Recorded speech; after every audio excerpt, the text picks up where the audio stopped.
আমাকে আর বেড়াগিরি করতে হবে না, দাঁড়ান।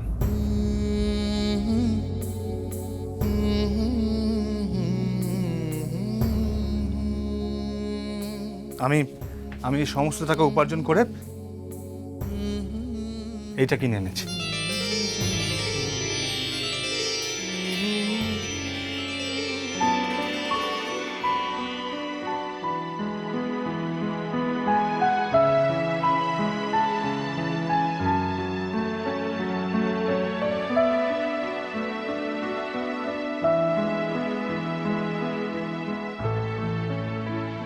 আজ থেকে আমি শুধু জিতবো, বলে বলে জিতবো। আজ থেকে আমার জেতা শুরু হলো। আপনার খোকা বাবু এবার থেকে জিতবে তড়ি তড়ি।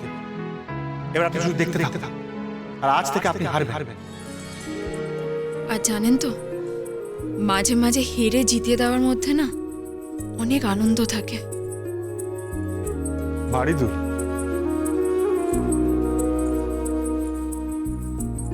আপনি এই কানের দুলটা কিনলেন? হ্যাঁ, নিজের উপার্জনের পয়সায় কিনেছি। জানেন, আমার খুব ইচ্ছে ছিল যখন প্রথম উপার্জন করে সোনা কিনবো, মায়ের জন্য কিনবো, মাকে দেব। সে স্বাদ তো আর পূরণ হলো না।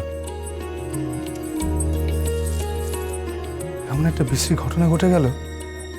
যতদিন না উনি নিজে সোনা কিনে দিতে পারবেন, ততদিন উনি ধান দুপুর মাথায় দেবেন।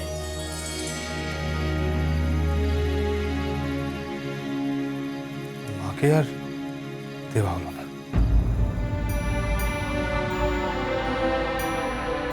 এই দুল এখন যাবে অন্য কারোর কানে।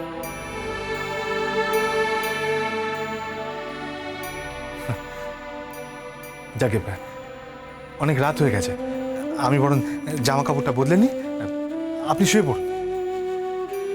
আপনি তো একবারও জিজ্ঞেস করলেন না আমি খেয়েছি কি খাইনি। নিশ্চয়ই খেয়ে নিয়েছেন। না, খাইনি। কেন খাননি কেন? আমি খাইনি কারণ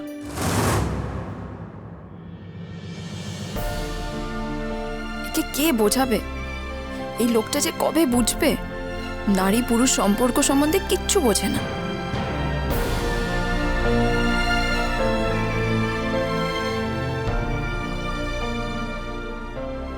বাবু হাতের সামনে পাচ্ছেন বলে অবহেলা করছেন। যেদিন থাকবো না সেদিন বুঝতে পারবে, কাউকে খুব মিস করবে। এই নিন আপনার ভারী দুধ।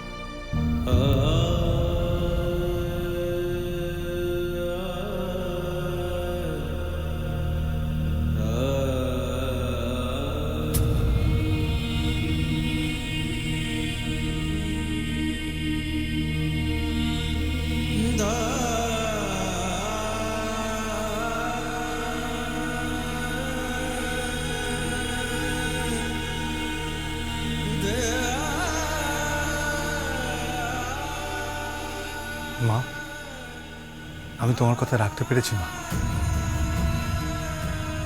তোমার খোকা তোমার কথা রাখতে পেরেছে। এত রাত হলো কেন?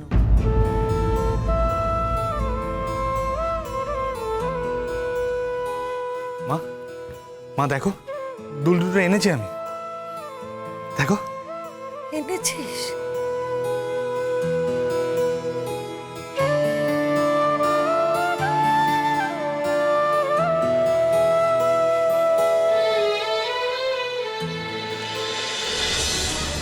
আয় আমার সাথে, আয়।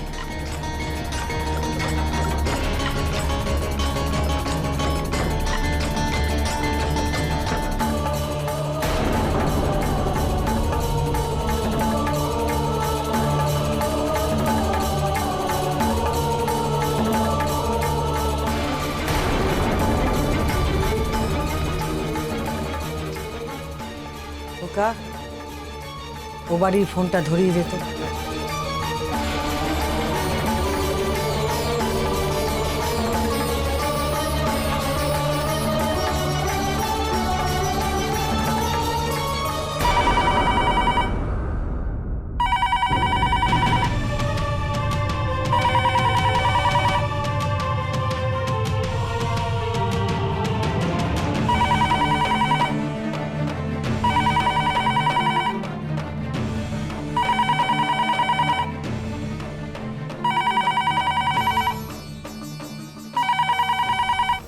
হ্যালো, হ্যালো, আমি কৌশল্যা মুখার্জি বলছি। হ্যাঁ বলুন, কিন্তু এত রাতে সবাই ঠিক আছে তো? হ্যাঁ, সব ঠিক আছে। একটা খবর দিতে ফোন করলাম। পুজোর পর আপনাদের বাড়িতে একটা অনুষ্ঠান করবেন।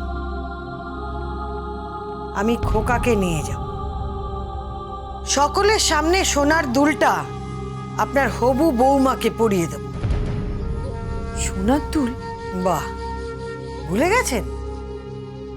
ছোট ছেলের আশীর্বাদের দিন কি নাটকটাই না করেছিলেন। নাটক তো আমি করিনি কৌশল্যা দেবী। নাটক যে করেছিল আপনার মেয়ে আর আপনার বাড়ির অন্যান্য সদস্যরা। সস্তা সোনা দেওয়ার জন্য যা অন্যায় করেছিলাম তার জন্য ক্ষমা চেয়ে নিচ্ছি। আপনাদের মান সম্মান সব ধুলোয় মিশিয়ে দিয়েছিলাম অল্প সোনা দিয়ে।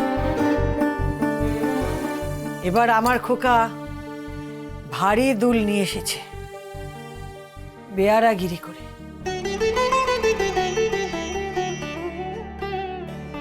মাছ, মাংস, পেঁয়াজ, রসুন ছুঁয়ে মদ পরিবেশন করে তারপর বাড়ি ফিরে এসে স্নান করে বজরংবলীর মূর্তির সামনে সে কাঁদে। আশা করি সেই দুল আপনারা গ্রহণ করবেন। ওই একইভাবে এই দুল আমি আপনার হবু বৌমাকে পরিয়ে দেব। আমি চাই আপনি আমাদেরকে সহযোগিতা করবেন। নিশ্চয়ই। এ তো আমার অহংকার কৌশল্যা দেবী। আমার জামাই তার কথা রেখেছে, তার প্রতিশ্রুতি পালন করেছে। সকলের সামনে যে কথা সে দিয়েছিল সেটা সে রাখতে পেরেছে। আমি সমাদরটাকে ডেকে সকলের সামনে তার হাত দিয়েই উপহার দেওয়াবো কৌশল্যা দেবী। ঠিক আছে, রাখছি। ও হ্যাঁ, ভালো কথা, এবার যদি আমাদের গ্রামের পুজোয় একবার আসেন তো ভালো লাগবে। অনেকদিন তো গ্রামের পুজো দেখেননি। গ্রামের পুজো? হ্যাঁ জানেন, আমার ভীষণ মনে পড়ে, এত ইচ্ছে করে দেখতে, এত মিস করি সেই দিনগুলো। কাশফুলের বন, আর সেই বনের মধ্যে দিয়ে ট্রেন ছুটে যাচ্ছে, আর তার পাশে আমরা সবাই ছুটছি। পুজোর আগে শিউলি ফুল কোরানো, ফুল চুরি করা, সবার গাছ থেকে, সবার বাড়ির গাছ থেকে ফুল চুরি করতাম জানেন। তারপর ষষ্ঠীর দিন মায়ের বোধন, ঢাক বাজা, ঢাকের প্রতিযোগিতা, সব মনে পড়ে আমার, সব। তাহলে চলে আসুন, আরেকবার না হয় অতীতের মুখোমুখি দাঁড়াবেন। যাব, নিশ্চয়ই যাব। রাখছি।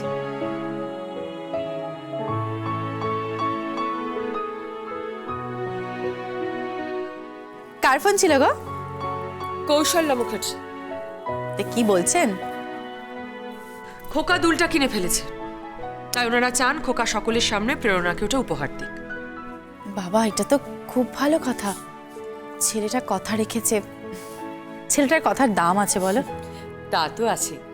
আচ্ছা শোন, কৌশল্যা মুখার্জি আমাদের সবাইকে পুজোয় নিমন্ত্রণ করেছেন কুসুমপুরে।